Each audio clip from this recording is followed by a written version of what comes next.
When a quiet man picked up his drill to fix a collapsing fence, he didn't expect police sirens, viral TikToks, or forged lawsuits. But his furious neighbor, armed with lies and ego, ignited a suburban war. What she didn't know?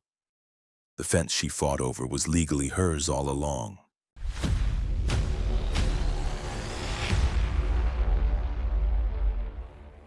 It started, like most neighborhood nonsense does, with a damn fence. A crooked, rotting, splintery stretch of wood between my property and my neighbor's. The kind of structure you just hope holds together one more season.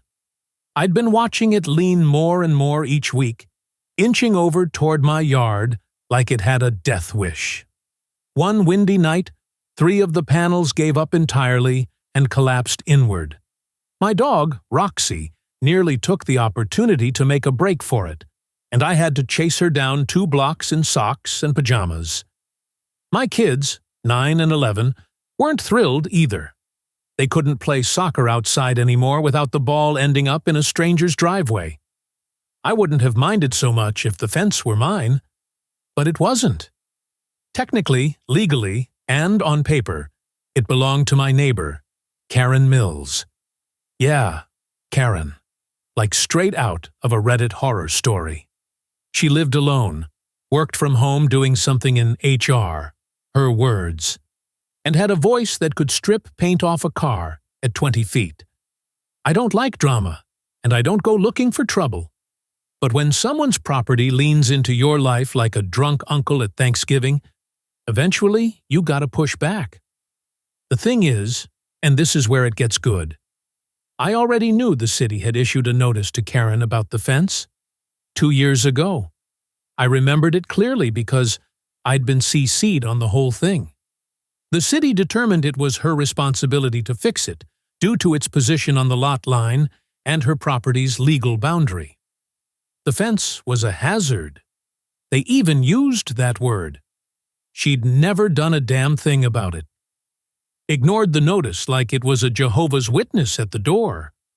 So, when those panels finally gave out, I decided I wasn't letting Roxy risk another bolt into traffic. I pulled out the notice, reread it, just to make sure I wasn't misremembering, and then did what any reasonable person would do. I sent Karen a polite, certified letter. I told her I'd be performing temporary emergency repairs to restore the safety of the yard for my children and my dog. I included the original city citation, a little note saying I'd wait 72 hours, and even offered to split the cost if she wanted to upgrade the whole fence. I didn't expect a thank you, but I sure as hell didn't expect what came next either. 3 days later, she hadn't responded. Typical. So, on a bright Saturday morning, I grabbed my tools, cordless drill, wood braces, a new panel I'd stained myself, and set out to stabilize the broken section. Nothing major, just enough to keep my kids safe and the dog from reenacting. The Great Escape. I was halfway through installing a new post when I heard it. The voice. That high-pitched, nasal, passive-aggressive war cry. "Excuse me. What exactly do you think you're doing?" I didn't need to turn around to know who it was, but I did. Karen was standing on her side of the lawn, arms crossed like a school principal catching a kid cheating on a test, wearing a housecoat and slippers like she'd sprinted out of bed to confront a burglary in progress. "Morning, Karen," I said, pausing my drill, "just fixing the part of the fence that fell. Sent you a letter earlier this week." She looked like I'd just spit in her coffee. "You can't just start constructing things on someone else's property. That is my fence." I nodded. "Exactly. And the city said you were supposed to fix it 2 years ago. I'm just keeping my yard safe until you get around to it." That's when she hit the nuclear button. "I'm calling the police," she snapped. "Right now." I stared at her, sure she was bluffing. Who the hell calls the cops over a fence repair? Karen, apparently. She stormed off into her house without another word. I stood there for a second, chuckled, and shook my head. I thought about packing up my tools and calling it a day, but something stubborn inside me said, "No, screw that." I kept working. I'd done everything right. Sent a notice, waited the proper number of days, used my own materials, and let's not forget, the damn thing belonged to her. About 15 minutes later, I heard the unmistakable crunch of tires on gravel and looked up to see a police cruiser pulling up. 2 officers stepped out. One older guy with a mustache, like he'd been on the force since Die Hard, and a younger one with that "this is my first week" energy. Karen came marching out of her house behind them, triumphant. "There he is," she barked, pointing like she was in a police lineup. "Destroying my property. You have to make him stop." The mustached officer turned to me. "Sir, can we speak with you for a moment?" "Of course," I said calmly, wiping sawdust off my hands. "Would you like to see the paperwork first, or hear the story?" That made him pause. "You have paperwork?" I handed him the letter from the city, the certified mail receipt, and a printed copy of the notice I'd sent Karen. He took his time reading it, nodding occasionally. Karen was hovering nearby, eyes bulging. "I don't care what papers he has," she snapped. "That's my fence." "Ma'am," the officer said, slowly and deliberately, "according to this, the fence is your responsibility and was deemed structurally unsafe by the city over 24 months ago. This neighbor has not only notified you in writing, but also taken minimal temporary steps to address an immediate safety concern." Karen opened her mouth, then closed it, then opened it again like a fish gasping for air. The younger cop, who'd been quietly observing, tilted his head and said, "Ma'am, do you have any documentation contradicting this?" "What? No. I mean, it's my property." "Yes, ma'am. And that's why the responsibility falls on you." It was beautiful. It was poetic. For a brief, shining moment, the universe made sense. Karen stood there, flustered and furious, muttering something about violations and noise and how she couldn't even work with all the drilling. But the officers had seen enough. One of them asked me to pause my work for the day, just to let things cool off, but made it clear I wasn't in any legal trouble. The older cop even thanked me for keeping things civil. And as they turned to leave, Karen practically screamed, "This isn't over!" Of course it wasn't. But little did she know, it had already started to spiral out of her control. The next morning, I figured it was over. Maybe not forgotten, but over. I'd shown the cops the documents, played by the rules, and didn't even finish the work after they asked me to pause. If anything, I expected a begrudging silence from Karen for a few days. What I got instead was a fresh envelope shoved halfway into my mailbox. No stamp, no return address. Inside, scrawled in blue ballpoint on stationery that smelled faintly of lilacs, was a note that read, "Any further action on the fence will be considered trespassing. You are now formally on notice. KM." I laughed. Out loud. It was such a ridiculous contrast to her shrieking from yesterday that I wondered if she thought turning into a pseudo-lawyer would somehow legitimize her tantrum. I showed it to my buddy Marcus, who lives 2 houses down. He squinted at the note and asked if I'd started filming her yet. "Because this is going somewhere," he said, "and I'd like a front row seat." Turns out Marcus wasn't wrong. That evening, someone posted a video to the local neighborhood Facebook group. Grainy footage of Karen standing on her porch, arms flailing as the cops calmly reviewed my paperwork. The caption read, "Karen calls the cops over fence repair. Regrets it immediately." Within hours, it was reposted to TikTok. Someone added dramatic music. Another added subtitles. By the next morning, It had over 200,000 views and counting. My phone buzzed with texts, friends, co-workers. Even my sister on the East Coast had seen it. Apparently, Fence Karen was going viral. I didn't know whether to be amused or horrified. But Karen? Karen was furious. Around noon, while I was in my garage reorganizing tools I'd purposely not used since the incident, a gray Toyota Camry pulled up and parked in front of my house. Out stepped a guy in khakis, a button-down shirt, and a vest with a laminated badge clipped to the front pocket that read Municipal Building Safety Inspector. He had a clipboard, aviators, and the air of someone who watched too many procedural dramas. "Sir," he called out, "I'm here to inspect reports of unpermitted structural activity at this address." I raised an eyebrow. "You mean the fence?"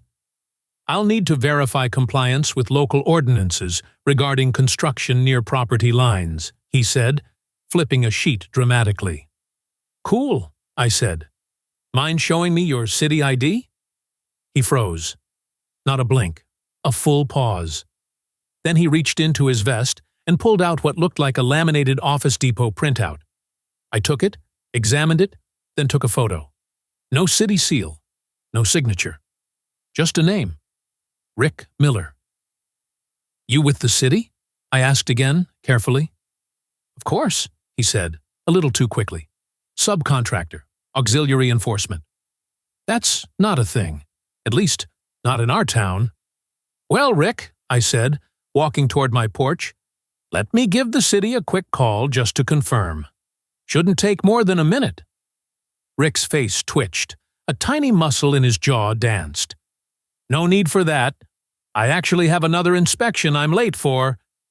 He was already speed-walking to his car. Didn't even wait for me to thank him.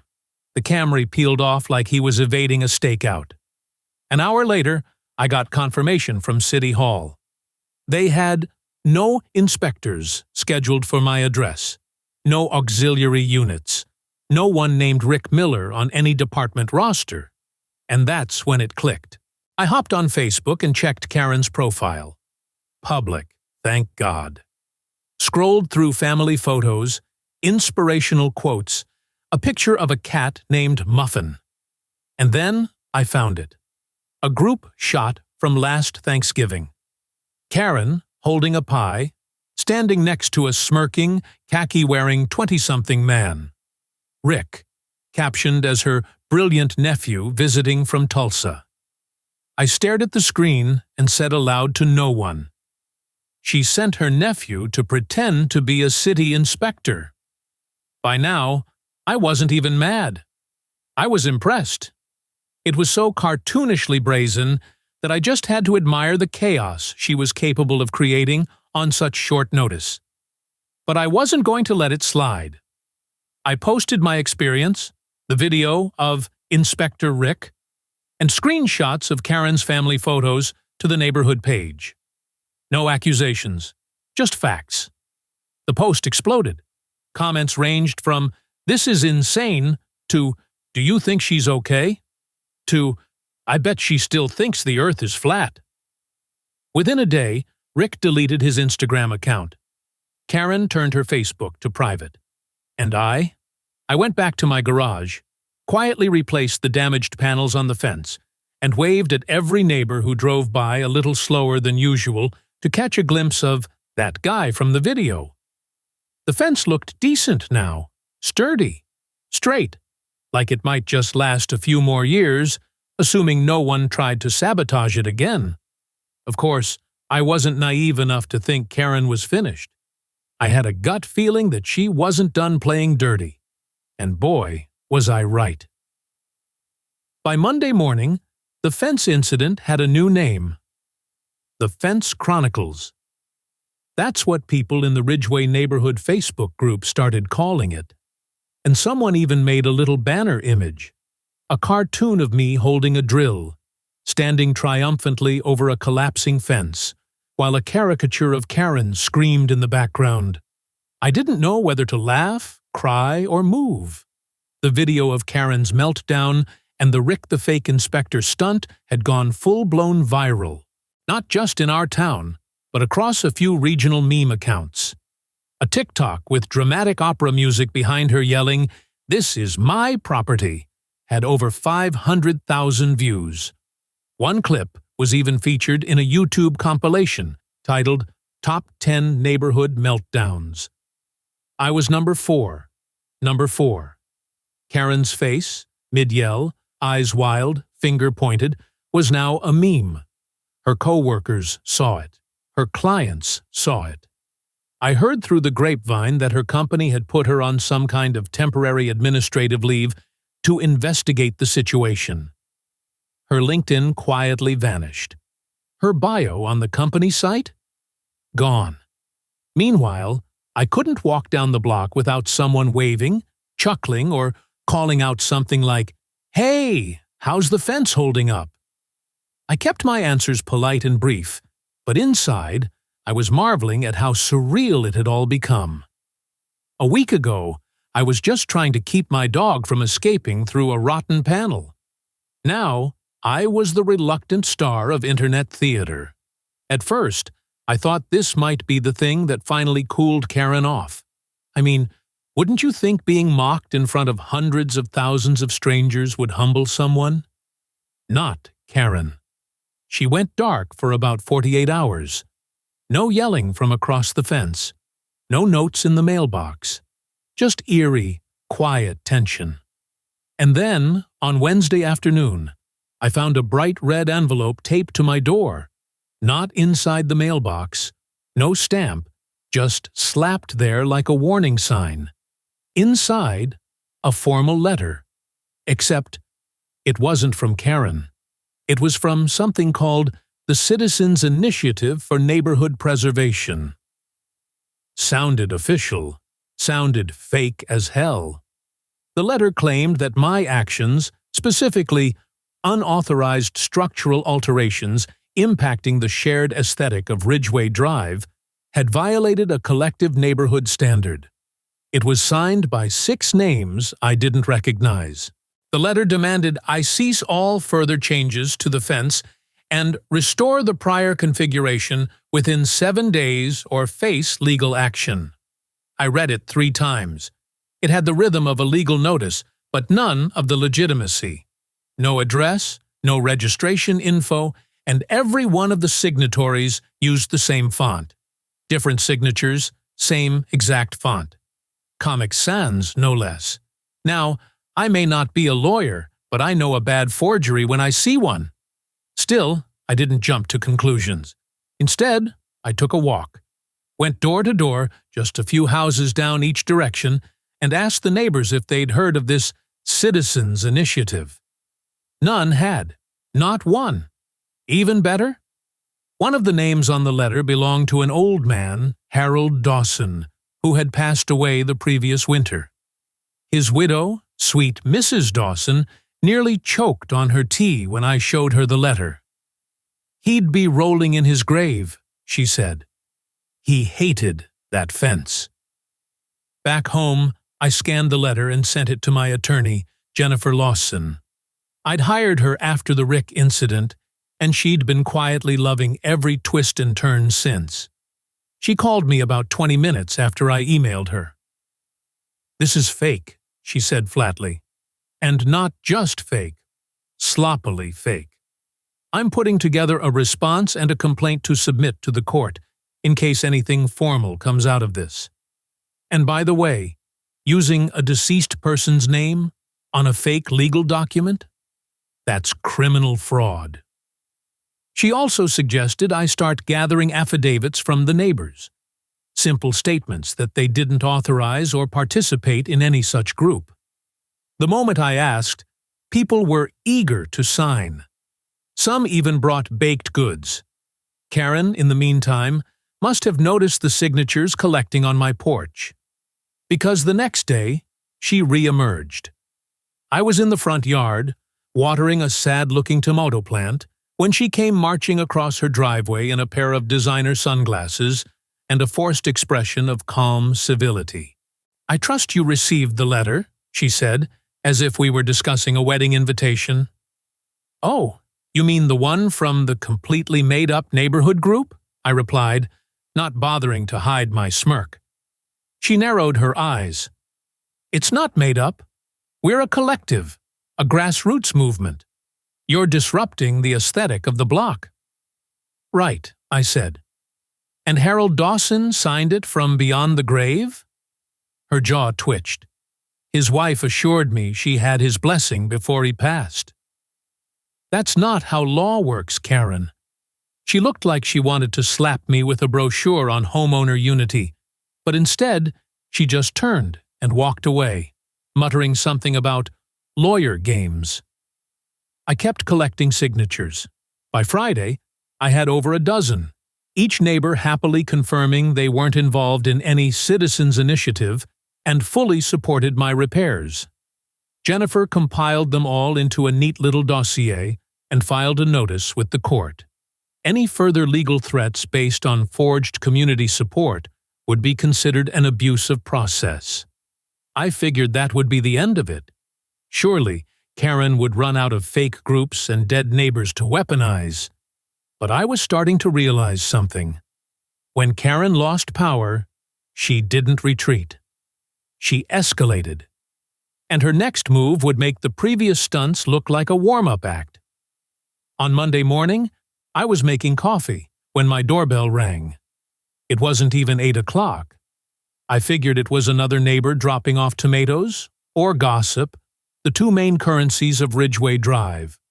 But instead, I found a manila envelope sitting on the porch, hand-delivered and sealed with a printed label. No name, just a case number and a county seal. Inside, a lawsuit. Filed in municipal court, the plaintiff listed not Karen Mills, but the Citizens Initiative for Neighborhood Preservation. Yeah, that fake-ass group from her Comic Sans manifesto. Apparently, they'd somehow escalated the pretend paperwork into a full-blown court filing. The complaint accused me of unauthorized alteration of a shared visual boundary, disruption of community aesthetic standards, and, my favorite, aggressive non-compliance with Ridgeway heritage values. I didn't know what the hell that meant, but it sounded like something out of a bad HOA-themed thriller. There were exhibits attached, grainy photos of the fence mid-repair, a screenshot of my TikTok with a caption reading, "Not sorry, Karen," and a laughably edited map that tried to suggest the fence was entirely on my property, not shared. One look told me it was pure fiction. The boundary lines were traced over with a highlighter, and there was a visible coffee ring in the corner. I stared at the page, then back at the return address. An empty P.O. box in town. Karen had gone pro. I called Jennifer right away. She groaned, then laughed, then said, "Oh, this is a gift. This is so much better than I expected." "Better?" I asked, pouring cream into my mug like I was prepping for war. "Oh, yeah. We've got fake groups, forged documents, and now a fraudulent civil action filed under a non-existent legal entity. That's not just grounds for dismissal. That's sanctions. She just kicked a hornet's nest with a flip-flop." By that afternoon, Jennifer had already filed a motion to dismiss, citing lack of standing, fictitious plaintiff, fraudulent representation, and potential criminal conduct. She was enjoying herself. A little too much, honestly. Meanwhile, I decided to keep things neighborly. So I printed out a copy of the court filing and brought it next door. Karen opened the door just far enough to look annoyed. She wore her usual robe, the kind that made her look like a retired cult leader, and had her arms crossed before I even said a word. "Morning," I said cheerfully. "Got your lawsuit?" Her eyes didn't blink. "It's not my lawsuit. It's the initiative's." "Right," I said, waving the paper. "The one based out of a P.O. box and signed by people who either don't exist or actively deny involvement? We're a collective. You wouldn't understand." "Oh, I understand," I said. "You didn't like that the city told you to fix your fence. So instead of doing the reasonable thing, you created an imaginary HOA and filed a lawsuit pretending to be them." Karen's face didn't move. I could see the gears grinding behind her eyes, but her mouth remained tight and immovable. I took a step back. "Anyway, thought you should know we're filing a response today. Also, Jennifer says hi. She's the lawyer." The door slammed in my face, which frankly was the politest reaction I'd gotten from her in weeks. The next 2 days were a blur of paperwork. Jennifer subpoenaed the registration of the Citizens Initiative. And surprise, it didn't exist. She contacted the signatories, and all but one confirmed they never authorized their names to be used. One of them, an 83-year-old retired fire chief named Bill, asked if he could come to court just to see the look on her face. We said yes. During the preliminary hearing, the judge, a sharp, no-nonsense woman with a voice like gravel and zero patience for nonsense, looked at the filings, then up at Karen, who had filed the paperwork pro-SEK, meaning she was representing herself. She wore a navy pantsuit and tried to look professional, but every time she opened her mouth, she sounded like a discount sitcom villain. "Ms. Mills," the judge said slowly, "you are not a registered entity. This Citizens Initiative does not exist as a legal body. The names used here have not consented. One is deceased. These exhibits are not verified. This court does not tolerate fraudulent filings." Karen tried to interject, claiming community authority and traditional neighborhood norms. The judge shut her down like a steel trap. "Ma'am, this isn't Facebook. This is a court of law." The courtroom chuckled. Karen's face turned the color of week-old salmon. Jennifer then laid it all out. The fake initiative, the use of a dead man's name, the fabricated evidence, the pattern of harassment. The judge didn't even need time to deliberate. She dismissed the case with prejudice, meaning Karen couldn't refile, and referred the matter to the county prosecutor for review as possible fraud. Karen didn't say a word as she left. She just stormed out, heels clicking like a metronome of denial. Back home, the neighbors were already buzzing. Word spread fast on Ridgeway, and by sunset, someone had printed out a certificate of appreciation for me and taped it to my front door. It read, "For services to neighborhood sanity." I kept it. I didn't know what Karen would try next, but the stakes were climbing, and something told me she wouldn't take defeat lying down. And as it turns out, she had one more trick up her sleeve. A forged map. I should have known that dismissal wouldn't be the end.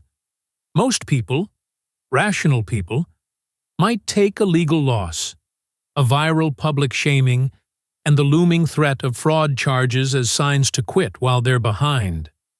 But Karen? Karen saw it as halftime. 3 days after the case collapsed in court, I got a text from Jennifer that just read, "You're not going to believe this. Check your email."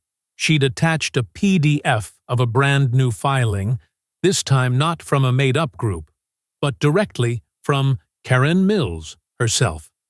The subject line read, "Request for property boundary review and injunction against encroachment."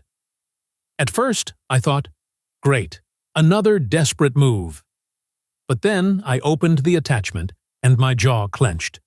She had submitted a new map of the property lines, one that showed the entire fence, even the leaning section, sitting fully on the Maiban side of the property. According to her submission, I had erected the fence years ago without proper approval, and now I was allegedly making unauthorized structural changes to my own illegal construction. The map was clearly doctored. Hell, I could still see faint smudges of whiteout behind the linework. The dimensions were off by several feet, and the signature at the bottom? That was the best part. It claimed to be certified by licensed surveyor T. Jenkins. There was no license number, no contact information, and I remembered very clearly that the original city survey, the one attached to her original 2-year-old warning from the city, had been signed by L. Jenkins. Jennifer called me that night, almost breathless with how badly it was faked.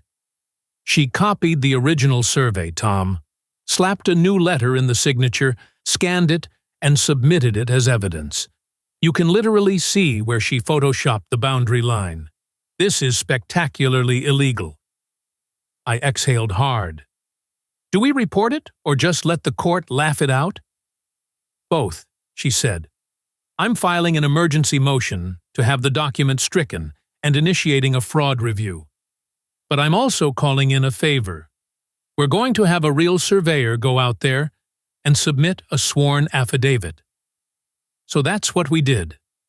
That Friday, while Karen peeked suspiciously through her curtains, a licensed surveyor named Greg, tall guy, great beard, looked like he built canoes in his spare time, came to my property with measuring tools and calm professionalism. I offered him coffee. He declined, but appreciated the gesture. By Monday morning, he had filed a certified affidavit stating that the fence was, in fact, entirely on Karen's side, just like the original city record had stated. Her new map wasn't just inaccurate, it was willfully manipulated, according to his report. Jennifer filed everything: the motion to strike, the fraud complaint, and, just to really twist the knife, a request for Karen to be held in contempt of court for submitting false evidence. At the hearing, Karen showed up in a blazer 2 sizes too big and sunglasses she refused to take off. She shuffled her paperwork like it might somehow defend her on its own. Jennifer brought printed enlargements of both maps, the original and the fake, and let the judge see them side by side. I watched the judge's eyebrow rise so high I thought it might detach from her face. "Ms. Mills," she said, holding up the doctored map, "do you have any explanation for this?" Karen licked her lips. "That was a revised version I was given by a contractor. I believe it's accurate." "Do you have contact information for this contractor?" Karen blinked. "I don't recall it at the moment." Jennifer didn't even need to speak. The silence in the courtroom was deafening. The judge took a long breath. Submitting falsified documents to a court is a serious offense. I am referring this case to the district attorney's office for investigation. Additionally, I am granting the defendant's motion for full dismissal and immediate injunctive relief, protecting his right to continue the fence repair. Ms. Mills, you may not approach, interfere with, or obstruct the property line in any way moving forward, and you are to have no further direct contact with the defendant unless through legal counsel. Karen opened her mouth, but the judge raised a finger and silenced her with the authority of someone who'd had enough of suburban nonsense for a lifetime. After the hearing, Karen stomped out of the building like a reality show contestant who'd just been voted off the island. The court clerk gave me a quiet thumbs up as I left. Outside the courthouse, Marcus was waiting. He'd come to watch the hearing because, and I quote, "This is better than Netflix." He handed me a coffee and said, "What's next? She fakes a ghost haunting the fence?" I smiled. At this point, I'd believe anything. But here's the thing. Karen wasn't just losing in court. She was losing in the court of public opinion. And the town was watching every move. The final hearing was scheduled for a Thursday. I remember because it felt poetic. Trash pickup day. And somehow, it felt right that this entire saga would be hauled out like garbage and left at the curb. By this point, it wasn't just a legal matter. It was a full-on neighborhood event. Word had gotten around that this was the final showdown between me and Karen, and a few of the braver neighbors actually showed up to court like it was jury duty with popcorn. Marcus wore a t-shirt that said, "Fence me in." I didn't ask where he got it. Karen arrived late. She swept into the courtroom in a tight black dress and oversized sunglasses like she was walking a red carpet no one else could see. No lawyer. Still representing herself. Still clinging to that last delusion of control. Her lipstick was smudged, and she carried a giant manila envelope like it held the answers to the universe.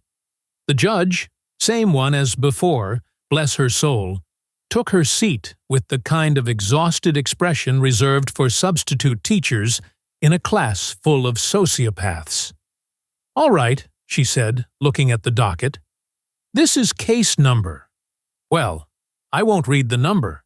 Between Karen Mills and Thomas Hill regarding alleged property violations, counterclaims of harassment, and submitted fraudulent evidence. Ms. Mills, are you prepared to proceed?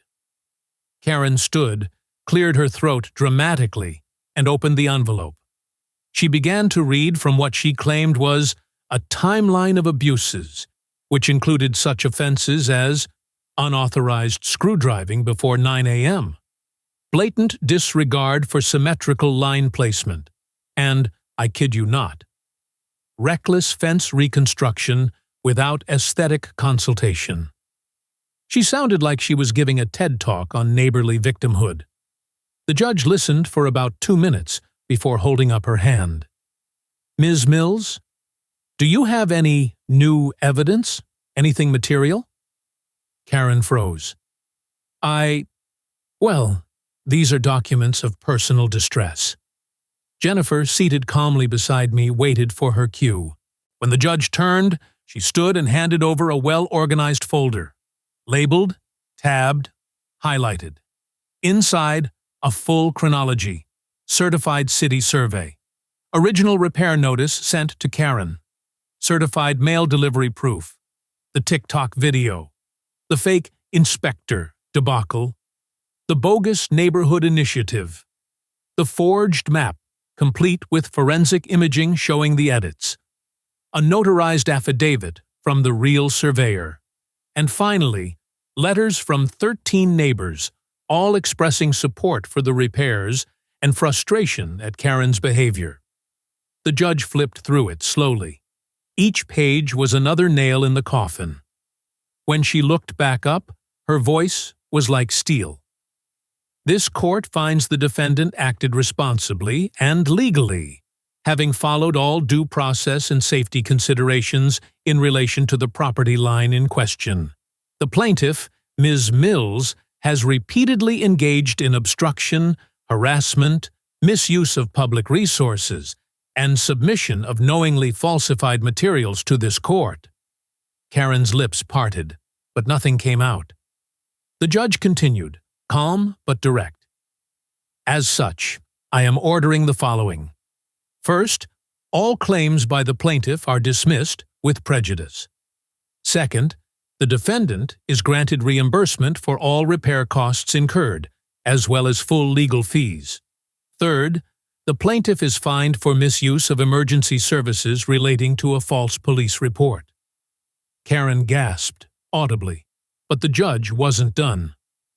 "Finally, I am referring this matter to the district attorney's office for review of potential criminal charges, including document fraud and impersonation of a municipal official."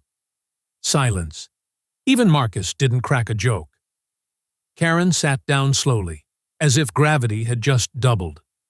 Her hands trembled. Her face, red and pale all at once, looked like it was trying to escape itself.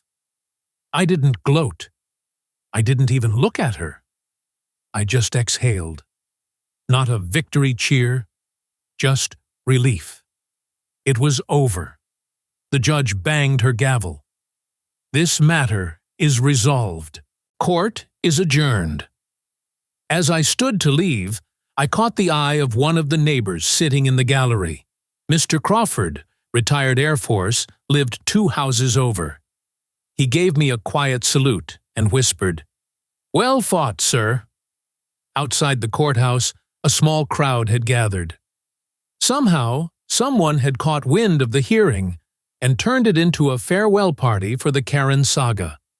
There were folding chairs, 2 people had iced coffees labeled "Justice Fuel," and someone had printed out cardboard signs that read, "Let Tom drill." Jennifer leaned over to me and said, "You know this'll be a podcast series by next week, right?" I shrugged, as long as they spell my name right. That night, I fixed the last panel of the fence, quietly, calmly, with Roxy sitting beside me, tail wagging, and the sound of a perfectly aligned screwdriver sinking into wood. No yelling, no sirens, just peace. For now. It's been 3 months since the final hearing, and not a single splinter has fallen from that fence. Solid, straight, untouched. The whole structure now stands like a monument, not just to the boundary between properties, but to the line between reason and absolute madness. Karen? Well, she's quieter these days. After the court ruling, she all but disappeared from public life on Ridgeway Drive. Her Facebook vanished. The Citizens Initiative website, yes, she actually tried to launch one, went dark within a week. Word spread that the DA opened a file on her for the forged documents, and while no official charges were announced, a very official-looking black sedan was parked outside her house for 2 afternoons in a row. She still lives there, for now. But she keeps her blinds drawn, doesn't yell, doesn't wave.